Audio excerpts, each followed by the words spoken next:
शिहाळ इथं हत्तीचा हायदोस, ऊस केळीच्या बागांसह ट्रॅक्टर ट्रॉली बैलगाड्यांचं नुकसान। चाळोबा गणेश अचानक आक्रमक झाल्यानं शेतकऱ्यांच्या दहशत। गेल्या 4 दिवसांपासून चंदगड तालुक्याच्या पूर्व सीमेलगतच्या परिसरात चाळोबा गणेश नावाच्या जंगली हत्तीने अक्षरशः धुमाकूळ घातला आहे।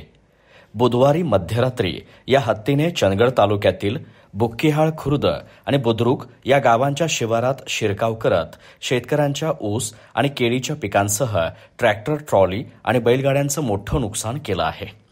या परिसरात अनेक महिने शांतपणे वावरणारा हा हत्ती अचानक आक्रमक झाल्याने परिसरात भीतीचं वातावरण निर्माण झालं आहे।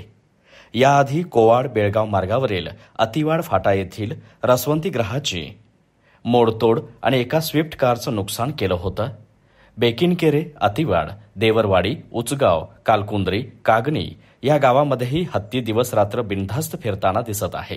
बुधवारी रात्रीच्या घटनेत अर्जुन बिर्जे, परशुराम बिर्जे, गुंडू बिर्जे, शिवाजी बिर्जे आदी शेतकऱ्यांच्या पिकांचे आणि शेती उपकरणांचे मोठे नुकसान झाले।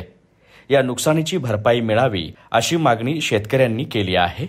दरम्यान तेलारीनगर परिसरात अलीकडेच अण्णा आणि चाळोबा गणेश या 2 हत्तींमध्ये जोरदार संघर्ष झाल्यामुळे एरवी शांत असलेला चाळोबा गणेश हत्ती आक्रमक झाल्याची शक्यता व्यक्त होत आहे। वन विभागाने या घटनेची तातडीने दखल घेतली असून हत्तीला नियंत्रित करण्यासाठी पावले उचलली जात आहेत। अधिक माहिती आणि ताज्या घडामोडींसाठी आजच आमचे चॅनल सबस्क्राइब करा।